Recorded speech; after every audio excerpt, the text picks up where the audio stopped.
सतनाम जी। जपो जी सतनाम जी।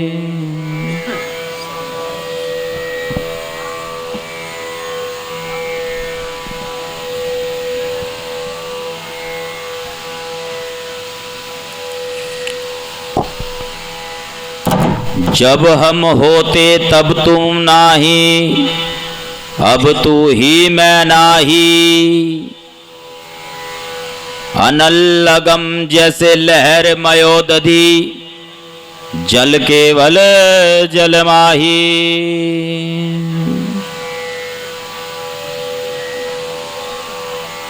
माधवे क्या कहिए भ्रम ऐसा, जैसा मानिए होए न तैसा। नरपति एक सिंहासन सोया, सुपने हो भया भिकारी। अछत राज बिछुरत दुख भायो, सो गति भई हमारी।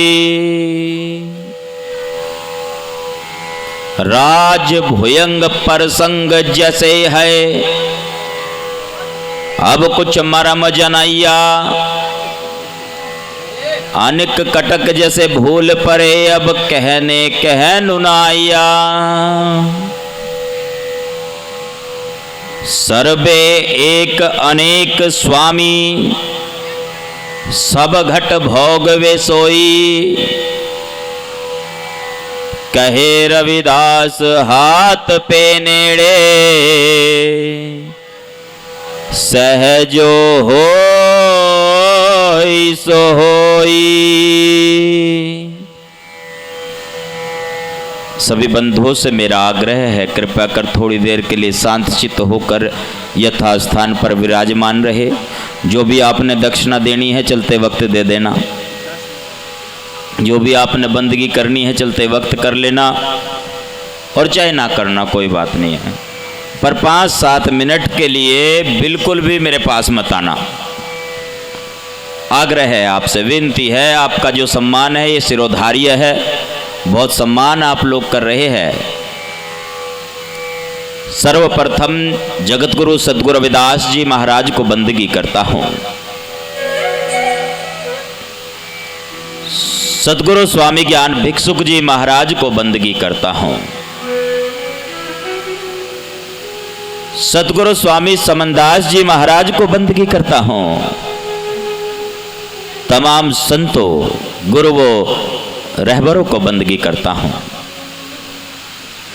आज के इस कार्यक्रम में चरण धूलि से नगरी को पवित्र करने के लिए पधारे तमाम संतों को बंदगी करता हूं। कार्यक्रम का कुशल संचालन कर रहे मिशन के राष्ट्रीय संचालक महाराज श्री ब्रजपाल दास जी, आज के इस कार्यक्रम सभा के उपाध्यक्ष महाराज श्री जगत दास जी, कार्यक्रम में अपने साज से सेवा दे रहे साजिंदे महोदय और मीडिया बंधु, साउंड ऑपरेटर महोदय, कार्यक्रम में उपस्थित बुजुर्ग, मेरी बहनें, माताएं और सभी युवाओं को, सभी भक्तों को मैं अभिवादन करता हूं। मेरा अभिवादन स्वीकार कीजिए। प्रेम से जपो जी सतनाम जी, सतनाम जी। अभी महाराज श्री उदयदास जी ने शब्द की चोट के विषय में कहा कि शब्द की चोट है गहरी, और जब चोट लगती है ना शब्द की, फिर उस वस्तु का स्वरूप बदल जाता है जिस पर चोट लगती है। गेहूं के दाने पर चोट लगी तो उसका स्वरूप बदल गया, बारीक हो गया ना। क्या उसको गेहूं कहेंगे? फिर क्या कहेंगे? आटा। अगर और चोट लगा दी जाए फिर क्या हो जाएगा? और बारीक हो जाएगा, वो मैदा हो जाएगा। चने पर चोट लगी, उसकी 2 फाड़ हो गए। दाल बन गई। चोट लगने पर स्वरूप बदल जाता है, भौतिक अर्थ में भी यदि देखें, भौतिक दृष्टि से भी देखें और यदि आध्यात्मिक दृष्टि से देखें तो भी स्वरूप बदल जाता है। सतगुरु रविदास जी महाराज अमृतवाणी में फरमाते हैं, जो भी आपके सन्मुख एक पद पढ़ा गुरु रविदास जी महाराज का 14वें नंबर का पद है, ये गुरु ग्रंथ साहिब में दर्ज 16 राग में है। जब हम होते तब तो नाही, अब तू ही मैं नाही। बात चल रही थी प्रीतम से मिलने की, उस परमात्मा से मिलने की बात चल रही थी। तो उससे मिलने के लिए तो सबसे पहले सतगुरु रविदास जी महाराज फरमाते हैं, कह रविदास मेट कर आपा तब वाठोर तू पावेगा। पहले तो अपने आपे को मिटाना होगा, तब जाकर ही तो तुझे वो प्राप्त होगा। जब हम होते तब तू नाही। सरल सा उदाहरण बहुत, गुरुजी बड़ी सरल भाषा में समझाते हैं और गुरुजी का यही संकेत रहा है हमारे जैसे महात्माओं के लिए, प्रचारकों के लिए भी, कि मेरा समाज भोला है, सीधा साधा है, इन्हें सरल भाषा में ही समझाना, बहुत सरल तरीके से समझाना। अभी मौसम चल रही थी, धान की जीरी लग रही थी, मुंजी। तो क्या करते हैं महाराज जी, बड़ी मेहनत करते हैं, जगत दास जी भी, वहां भी लगा दिया इन्होंने, खाली नहीं छोड़ते जरा सी भी जमीन को, बहुत परिश्रमी साधु है। पहले बीज बोते हैं ना, पौध तैयार करते हैं, यानी वो दाने बिखेरे हैं, बीज बो दिया, जड़ पकड़ी उसने, दाना जो है अंकुरित हुआ, उसका ऊपर का आवरण हट गया, ऊपर का आवरण हटा, उसमें से अंकुर निकला और जड़ पकड़ने लगा, वो पौध तैयार हो गई, पौध तैयार हो गई। फिर भी तसल्ली नहीं हुई, एक अलग से खेत तैयार किया गया बहुत अच्छे तरीके से, और फिर जो जड़ पकड़ रखी है ना, नीचे तक जड़ पकड़ रखी है, उसको उखाड़ा, वहां से उसके अस्तित्व को खत्म कर दिया गया, उस पौध के। समझ रहे हैं आप? जो पौध तैयार की है खेत में लगाने के लिए, जीरी लगाने के लिए, धान लगाने के लिए, उसके अस्तित्व को वहां से जहां पर पौध लगी है खत्म किया गया, जड़ सहित उसको उखाड़ा गया, जड़ से उखाड़ा, और जड़ से उखाड़ कर जहां पर खेत तैयार किया है, उंगली और अंगूठे की सहायता से दबा करके उसको और उस गारे में धंसा दिया, नीचे दफन कर दिया उसको, तब जा करके देख रेख हुई, पैरवी की, खाद पानी की व्यवस्था की, फिर जीरी कटने का मौसम आ गया। और फिर कैसे करते हैं कि ड्रम ले लेते हैं, फिर रही सही कमी वहां पूरी करते हैं, उसको बजा बजा कर पीटते हैं, पूरा दाना दाना अलग कर देते हैं। जब हम होते तब तू नाही, वो पौध, उसके अस्तित्व को वहां से खत्म किया गया। ऐसे ही मनुष्य है, इसने भी अपना एक अस्तित्व बना लिया है यहां, और अपना जो अस्तित्व बनाया है उसको ये छोड़ना नहीं चाहता, उस भ्रम को छोड़ना नहीं चाहता है। अब यदि बात बताई जाए ना समझाने के लिए, जैसे बात बताते, अभी एक बंधु ने प्रश्न किया था, मानक वाली बात आई थी ना कि क्या मानक है। फिर महाराज सोमदास जी ने गुरु रविदास जी की एक साखी पढ़ी थी, रविदास बात अगम की, कहन सुनन की नाही। कि तो अगम की बात है भाई, कहने सुनने की नहीं है, कहने सुनने से जानी नहीं जाती। कई बार गलत भी समझ सकते हैं, कई बार यदि मानक बताया जाए वो मानक गलत भी समझ में आ सकता है, ऐसा हो सकता है, हो जाता है। एक छोटी सी कहानी सुना रहा हूं आपको। किसी बंधु ने विचार सुने, भाई जगाधरी वाले महात्माएं विचार तो ठीक से लग रहे हैं, पता नहीं फेंकते ही है क्या इतनी लंबी लंबी बातें, एक बार आश्रम पर जाकर देख लेंगे इनके यहाँ। एड्रेस मालूम कर लिया, सरल तरीका बता दिया किसी ने, भैया ट्रेन में बैठो, यहाँ से थाना भवन नज़दीक स्टेशन है और यहाँ से ट्रेन जाती है, या मुजफ्फरनगर से तो सीधे जाती है जगाधरी के लिए रेलगाड़ी। अब पहले उस भाई ने कभी रेलगाड़ी देखी नहीं थी, गांव से बाहर नहीं निकला था। पूछने लगा, भाई रेलगाड़ी की पहचान बता दो, पुराने समय की बात है, जो कई बार आ जा चुका था, जिसको पता था, अनुभवी था, भेदी था जो, उसने कहा भाई रेलगाड़ी काले रंग की होती है, पहली पहचान तो ये हो गई। दूसरी पहचान ये है दिल्ली की तरफ से आएगी, मुंह सहारनपुर की तरफ होगा उसका, दो पहचान हो गई। तीसरी पहचान ये हो गई भाई धुआं छोड़ती हुई आएगी वो, पहले उसके इंजन होते थे कोयले के, धुआं बहुत फेंकती थी रेलगाड़ी। तीनों पहचान याद कर ली भक्त जी ने, तीनों मानक याद कर लिए कि अब तो मुझे मानक पता चल ही गए हैं और मैं रेलगाड़ी में बैठ जाऊंगा, पर एक शर्त है भाई, पहले टिकट ले लेना, बिना टिकट के तो फिर नहीं तो जेल की हवा खानी पड़ेगी, समस्या हो जाएगी। कि ठीक है, बढ़िया बात है। अब भक्त जी ने पहले टिकट ले लिया और प्रतीक्षा कर रहे हैं। हमारा देश बहुत विचित्र है, बहुत विश्व गुरु है, हम लोग लेट हो जाता है, हमारे यहाँ सारा काम बहुत लेट होता है, रेलगाड़ी तो लेट होती है अक्सर।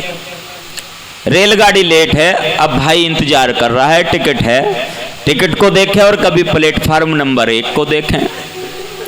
दिल्ली की तरफ मुंह, निश्चित समय पर ओ तेरा 3:40 हुए। एक बाबूजी, काला कोट, काली पैंट, काले जूते उसके, काला चश्मा लगा रखा और यमराज से बचने के लिए काले बाल कर रखे। धोखा देते हैं ना, उसे भी धोखा देने की कोशिश करते हैं। अभी अध्यक्ष जी बैठे, देखो सफ़ेद है नीचे से ऊपर तक, कोई इन्होंने किया ही नहीं ऐसा काम। हमारे कई साधु है, नहीं बदलते नहीं रंग, वो ऐसा ही ऊपर से नीचे तक काला, काले जूते हैं, पैंट भी, कोट भी और चश्मा भी और सर के बाल भी काले हैं। देखा, एक मानक तो पूरा हो गया भाई कि काले रंग की होती है रेलगाड़ी। और दूसरी बात, दिल्ली की तरफ से आएगी, मुंह होगा सहारनपुर की तरफ, वो बेचारा उधर से यार था प्लेटफार्म नंबर 1 पर। तीसरी पहचान, और रेलगाड़ी धुआं छोड़ती हुई आएगी। संयोग वो सिगरेट पी रहा था उस समय, चलते चलते ही। कईयों को भाई इधर धूम्रपान ज्यादा होता है, मैंने आते ही बता दिया था। मैंने कहा भाई गले में दिक्कत सी हो रही, जहाँ सत्संग फरमाया जाएगा वहीं बैठ जाऊंगा थोड़ी देर, क्यों यहाँ गड़बड़ सी होने लगी। किसी को मना करके लड़ाई तो मोल लेनी नहीं भाई, जिनके गांव में रहना हाँ जी कहना। देखो अभी ने बीड़ी पीने से मना कर दी है, वापसी नहीं जाने देंगे, फिर गड़बड़ हो जाएगा मामला, इसलिए मैं ही खिसक लूँ यहाँ से। और सिगरेट लगा रखी उस बंदे ने, और सिगरेट पीते हुए, धुआं छोड़ते हुए वो चल रहा है। भैया तीनों मानक पूरे हो गए, तीनों पहचान पूरी होगी। और वो आकर के जैसे ही रुका, भाई के पास तो टिकट था, वो लपक के पीठ पे बैठ गया उसके, और जब पीठ पर बैठ गया उसने कहा बदतमीज क्या कर रहा है। उसने कहा भाई बदतमीज तो देख होनी, मैंने ले रखा है टिकट, अब जगाधरी वर्कशॉप से पहले उतरो ना मैं बिल्कुल भी। सुन रहे हैं आप, सुन रहे हैं, थोड़ा बहुत कुछ समझा भी इस बात को। रविदास बात अगम की, कहन सुनन की नाही।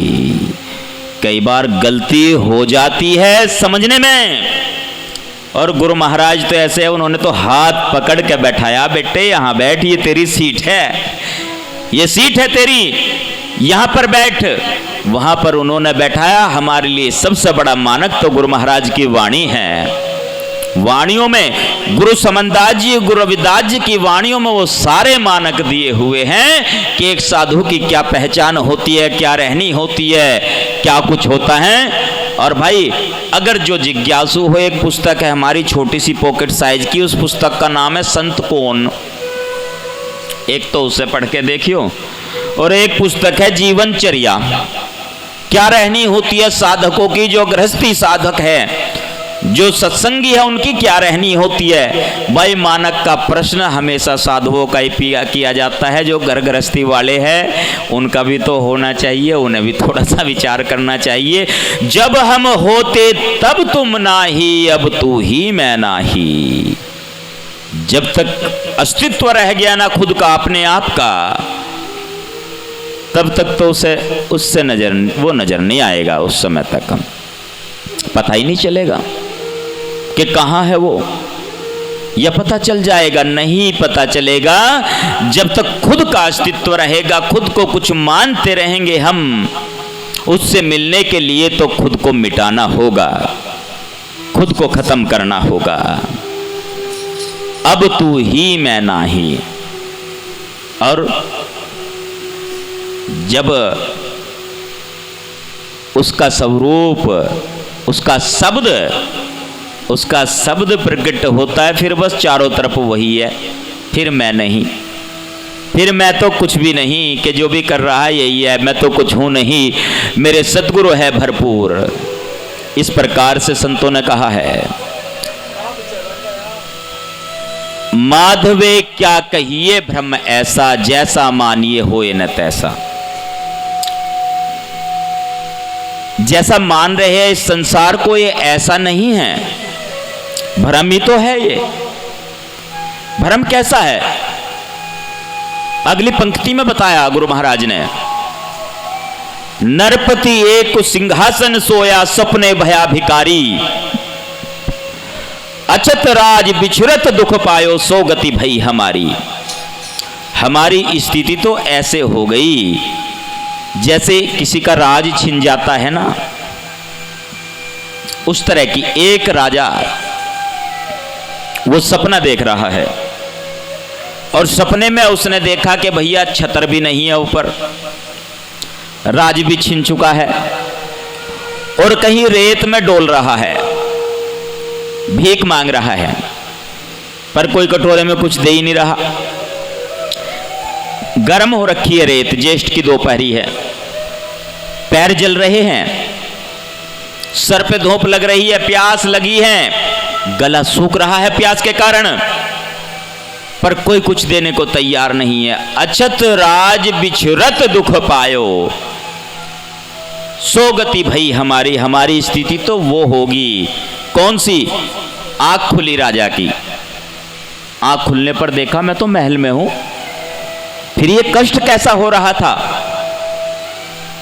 यानी ये जो कष्ट हो रहा था उसको सपने में हो रहा था, वो सच्चाई नहीं थी। ठीक इसी प्रकार हमारी भी स्थिति ऐसी ही है। जो सुख और दुख का आभास होता है, इस जीवन को सच्चाई मानकर, यहाँ के क्रियाकलापों को सच्चा मान करके वो सब कष्ट झेलना पड़ता है। ऐसी स्थिति हो गई। एक बात, अंतिम पंक्ति की ओर चलता हूं। किसी और विषय पर मुझे आज विचार रखना था, परंतु विषय ऐसा ये आ गया कि इस पे भी थोड़ा सा चर्चा करनी जरूरी थी। कहां पे ढूंढेंगे, कैसे ढूंढेंगे, कहां मिलेगा? पहले तो हम खुद से ही नहीं मिले, खुद से नहीं मिले, और जब खुद से नहीं मिले हैं तो उससे क्या मिलेंगे? जिससे मिलने के लिए तैयारी की जा रही थी कि भाई श्रृंगार करो, ये करो, वो करो, सारी बातें, तो खुद से ही नहीं मिले हैं। खुद से मिलना जरूरी है पहले। आपस में भी कितने मिले हैं? सत्संग में तो, सत्संग तो मिलने के लिए कहा है। मेला वहीं भला है रे जहां संतों का सत्संग। कितने मिले? अपनी अपनी रुचि के अनुसार बैठते हैं लोग सत्संग में भी। जिसकी ताल जहां लग रही है वो वहां बैठेगा। पता है ये भर के पीने वाला, उसके साथ वो बैठेंगे। किसके पास खाली वाले हैं उसके पास वो बैठेंगे। किसी का ये वाला सिस्टम चल रहा है उसके पास वो बैठेंगे। किसी का रिश्तेदारी का मामला है उसके पास में वो बैठेंगे। हमारे जैसे अकेले बैठे क्या करे जी, समझाना तो इनका 5-7 घेरे बैठे रहेंगे।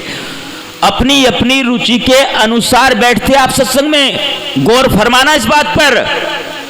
अपनी अपनी पार्टी बना रखी है। अपने शब्द की चोट है गहरी, शब्द की चोट है गहरी। गुरु समनदास जी महाराज कहते हैं कील ठोकने के लिए हथौड़े की चोट करनी पड़ेगी। इस बात को आपको स्वीकार करना होगा कि आपने सत्संग में भी पार्टी बना रखी है। आप अपनी पार्टी के साथ में बैठते हो, अपनी रुचि वालों के साथ में बैठते हो।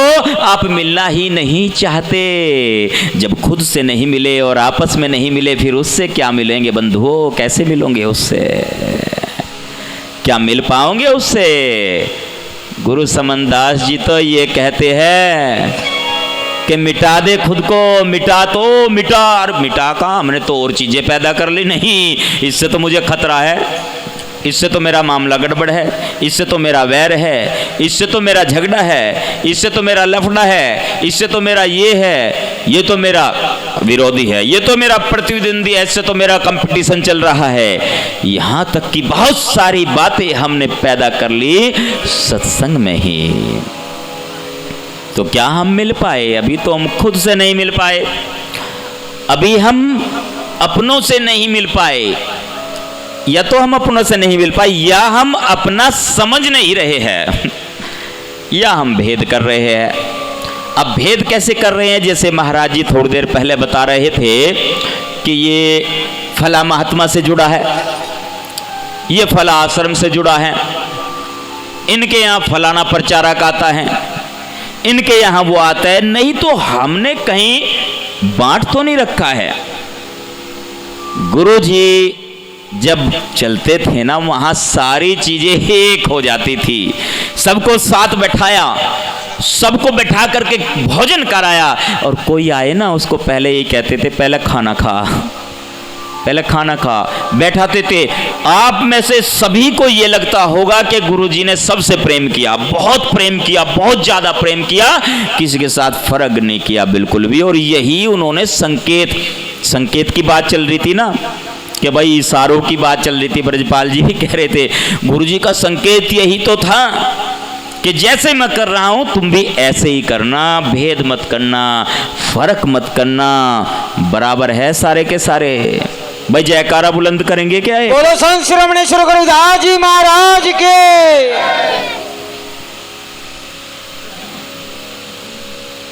और जब वो चीज हमारे अंदर आ जाएगी कि हाँ हमने तो भेद को दूर कर दिया है, भेद को दूर कर दिया, हम मिलने लगे। वो प्रसन्नता होनी चाहिए अपने गुरु भाई को देख करके कि पूछो मत, पता नहीं कितने जन्मों के बिछड़े हुए मिल गए, पर वो प्रसन्नता तो हुई नहीं। अब कैसे मिला जाएगा? दूर दूर ढूंढ रहे हैं। सर्वे एक अनेक स्वामी, सब घट भोग वे सोई। सतगुरु रविदास जी महाराज फरमाते हैं सर्वे एक है तो वो एक ही, सर्वव्यापक वो एक है, सर्वव्यापी अपरंपरा ऐसी लीला। अब वो सब जगह एक है ना, सर्वे एक अनेक स्वामी, पर हमने उसको अनेक बना दिया। है तो एक, पर हमने उसको अनेक बना दिया। सब घट भोग वे सोई, सबके हृदय में वो विराजमान है, सबके घट में विराजमान है। कहे रविदास हाथ पे नेड़े, सहजो होई सो होई।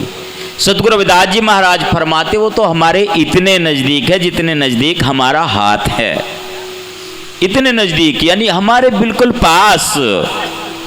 और हम ढूंढ रहे हैं कहां? हमने तो ढूंढने में हद कर दी, बहुत दूर, पता नहीं कहाँ कहाँ ढूंढ रहे हैं, अलग अलग जगहों पर ढूंढ रहे हैं। ये सारी चीज़ों को हमने स्टॉप करना पड़ेगा। सबसे पहली बात जो मैंने थोड़ी देर पहले भी चर्चा की थी, इजाज़त लेकर के संचालक महोदय से मैंने 2 बातें कही थी। एक तो गुरुजी का जो ये मिशन है ना, इसको संभाल तो वे खुद ही रहे हैं, पर कुछ ड्यूटी हमारी भी है, हम लोगों की, हम सब की। ना तो इस वाले महकमे की है सारी ड्यूटी और ना इसकी है, दोनों महकमों की है, महात्माओं की भी और आपकी भी। जब ये दोनों पक्ष, जैसे 2 पर्दों की भी बात की थी ना महाराज ने, अभी संचालक साहब ने, ये 2 पर्दे वही तो हैं।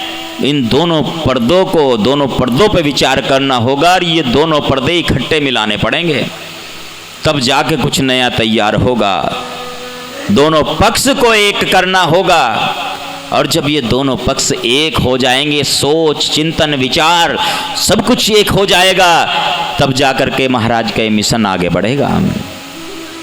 एक करने के लिए अब क्या करेंगे? जो बातें थोड़ी देर पहले मैंने बताई है उनको आज हृदय में धारण कर लेना। यहाँ अगर गलत लगी हो सामने ही कह दियो यहाँ आरती के बाद, परंतु इसको यहाँ पे धारण करना और यहाँ पे धारण करके अलग कर देना। हमें मिशन के लिए काम करना है, गुरु महाराज के लिए काम करना, गुरु रविदास जी, गुरु शमनदास जी के मिशन को बढ़ाने के लिए काम करना है। हम सब तो नौकर है आपके, गुरु महाराज के भी नौकर है और आपके भी नौकर हैं। हमें ड्यूटी मिली है। गुरुजी ने एक बात कही, कहने लगे यहाँ सुन भाई, थारा काम है सुनने का। ये जो समाज है ना, संगत है, इनकी बात को सुनो और सुन के मेरे पास पहुंचाओ, आगे का काम है मेरा।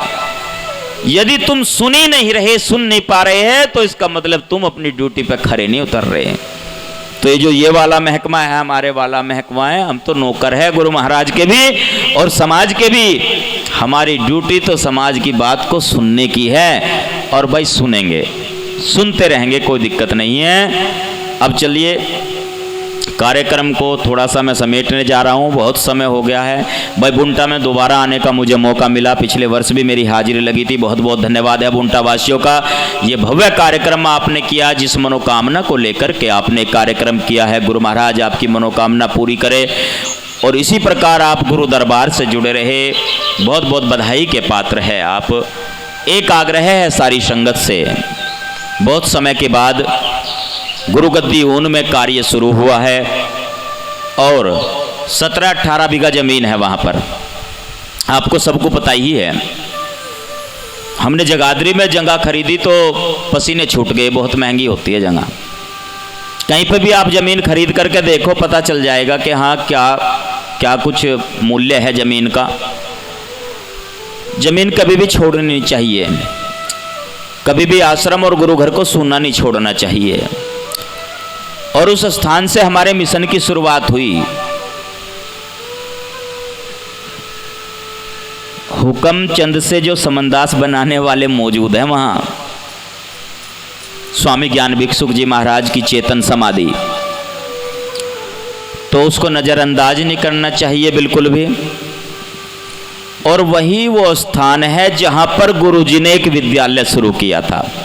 गुरु ज्ञान भिक्षुक जी भी पढ़ाते थे वहाँ पर, और गुरु जी ने भी जो 5 विद्यालय शुरू किए थे, एक बरवाले में, एक कपूरगढ़ में, एक इसमें क्या नाम नया गांव मंधेड़े में, और उनके अंदर वही गुरुजी वहाँ पे गुरुकुल बनाना चाहते थे, एक ट्रेनिंग सेंटर बनाना चाहते थे। वर्ष 1976 का जो बाइलॉज है गुरुजी का, जो गुरु रविदास आश्रम गुरु गद्दी ऊन के नाम से रजिस्टर्ड कराई थी कमेटी, उसमें गुरुजी ने स्पष्ट दे रखा है कि मुझे समाज को चेताने के लिए एक विद्यालय भी शुरू करना है, शिक्षण संस्थान शुरू करने हैं, और साधुओं के लिए प्रशिक्षण केंद्र मुझे बनाने हैं, ट्रेनिंग सेंटर बनाने हैं साधुओं के लिए और साधक के लिए। वो सारे डॉक्यूमेंट हमारे पास में है गुरुजी के, सारे जो भी दस्तावेज है वो सब सुरक्षित है। मैंने उनको पढ़ करके हमने सोचा कि उस समय तो भाई हम पैदा भी नहीं हुए थे, तब गुरुजी ने इतनी बड़ी सोच रखी और इतनी बड़ी सोच रख के इस कारवां को शुरू किया। अब हमारी सबकी ड्यूटी है, ये सबका कर्तव्य बनता है कि उस कार्य को हम आगे बढ़ाए। इसलिए गुरु गद्दी उनमें गुरु ज्ञान भिक्षुक जी महाराज के समाधि स्थल पे एक बहुत भव्य मंदिर का निर्माण कार्य चल रहा है यादगार के लिए, क्योंकि ये मिशन उन्हीं की देन है। और दूसरा, वहां पर 27 अक्टूबर की रात्रि में, हर महीने की 27 तारीख को दिन में 11 बजे से 2 बजे तक सत्संग फरमाई जाती है, और 27 अक्टूबर की रात्रि में गुरु ज्ञान भिक्षुक जी महाराज की 172वीं जयंती के उपलक्ष्य में भव्य सत्संग कार्यक्रम होने जा रहा है। आप सभी ने जरूर पहुंचना है वहां। और इस कार्यक्रम के बाद बच्चों के लिए निःशुल्क कोचिंग सेंटर की सुविधा वहां पर उपलब्ध कराई जाएगी। संस्कार माला शिविर का वहां पर आयोजन किया जाएगा। बच्चों को 3 दिन या 5 दिन के लिए आश्रम में रखा जाएगा, जैसे गुरुकुलों में रखा जाता है। और वहां पर जब 5 दिन के बाद बच्चा आपके पास लौट करके घर आएगा तो आपको लगेगा कि बच्चे में बदलाव हो गया, उसकी गलत और गंदी आदतें छूट गई, शिक्षा के प्रति, पढ़ाई के प्रति उसका जो है भाव और बड़ों के सम्मान के प्रति उसके अंदर वो भाव बदला है। ऐसी जो है कोशिश की जा रही है, और ये 27 अक्टूबर के बाद ही शुरू हो जाएगा, तुरंत ही। अभी तो प्रोग्राम की तैयारी चल रही है और मंदिर की तैयारी चलती है। तो आप सबसे आग्रह है, इस पुण्य कार्य में आप बढ़ कर के सहयोग करें। और जो ट्रेनिंग की भी व्यवस्था है साधुओं की या साधकों की, भाई पुराने वालों को तो ट्रेनिंग की देखो जरूरत है नहीं, पर जो नई पौधा है उन्हें तो ट्रेंड करना पड़ेगा। पुराने वाले तो गुरुजी के साथ रहे, उनके चरणों में बैठे, उन्होंने पता नहीं कितना कुछ सिखा रखा गुरुजी ने तो। पर जो नए बनेंगे, नई पौध आएगी, उन्हें तो ट्रेंड करना पड़ेगा, उनको तो प्रशिक्षण देना पड़ेगा। तो हमें एक ऐसा सेंटर चाहिए, एक ऐसा स्थान चाहिए जहां बैठ करके 50-100 साधुओं को, जैसे बुरहानपुर के अंदर कई हजार कबीरपंथी साधु ट्रेनिंग लेते हैं, रोज चलता है प्रोग्राम, वहाँ रोज पढ़ाई होती है उनकी, रोज ट्रेनिंग चल रही है। ऐसे जो हमारी गुरु गद्दी है, यहाँ पे साधकों के लिए, साधुओं के लिए और साधुओं के लिए वो सारी व्यवस्था होने जा रही है। इसके लिए पूरी तैयारी लगभग हो ही चुकी भाई। जल्दी 2-3 महीने बाद ये भी कार्य शुरू हो जाएगा। 3 दिन का शिविर इनका भी लगेगा, वो भी कार्य हो गया है। अब इन्हीं शब्दों के साथ मैं रजा चाहता हूं। भाई निमंत्रण स्वीकार कर लिया हो तो हाथ उठा दो, एक बार एक जयकारा बुलंद करवाओ जी। बोलो जी संत श्रवणेश्वर गुरुदास जी महाराज के, सतगुरु स्वामी समनदास जी महाराज के, सतनाम ज्ञान भिक्षुदास जी महाराज के, गुरु जी आचार्य का पार्षद ब्रह्मचारी जी महाराज के। एक बात और है जी, जो ये बातें जो विचार बताई है, ये ऐसे नहीं कि मैंने अब आपके सामने कह दिया और फिर कुछ भी शुरू नहीं होगा, ऐसा बिल्कुल भी नहीं है। आपकी सहयोग की अपेक्षा है और ये कार्य तो लगभग शुरू हो ही चुका है, रुकने वाला नहीं है।